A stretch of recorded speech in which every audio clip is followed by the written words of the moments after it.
ഓ, എന്നാ ചിക്കൻ ആയിരുന്നടാ കഴിച്ചത്. റബ്ബർ ഇതിലും നന്നായിട്ട് ചവയ്ക്കായിരുന്നു. ഓ, മുതുക്കൻ കോഴിയായിരുന്നടാ. ചവച്ച് ചവച്ച് വായ കിഴക്കണേ.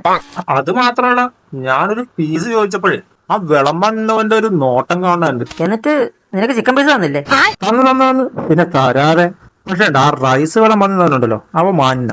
3 തവണ ഞാൻ ചെന്നപ്പോഴും അവൻ ഒരു ചിരിയൊക്കെ ചിരിച്ച് എനിക്ക് റൈസ് ഇട്ട് തന്നു. ഇത്തിരി റൈസ് ബാക്കി വന്നപ്പോ അത് കളയണ്ടല്ലോ എന്ന് കരുതിയാണ് ഞാനൊരു പീസ് കൂടി മേടിക്കാൻ അവന്റെ അടുത്ത് ചെന്നപ്പോ. അപ്പോഴാണ് അവന്റെ അപ്പന്റെ വീട്ടിൽ കാശ് കടം മേടിക്കാൻ പോയ പോലത്തെ ഒരു നോട്ടം. ആടാ, പിന്നെ ഉണ്ടല്ലോ, ആ ഒരു വെളുത്ത ജുബ്ബയൊക്കെ ഇട്ട ഒരു ലേശം മുടിയൊക്കെ നരച്ച ഒരാൾ മാറി നിപ്പുണ്ടായിരുന്നല്ലോ. അയാൾ ഒരുമാതിരി ഒരു കലിപ്പിച്ച് നോക്കുന്നുണ്ടായിരുന്നു നമ്മളെ. അയാള് പെണ്ണിന്റെ അച്ഛനും വല്ലതായിരുന്നാ?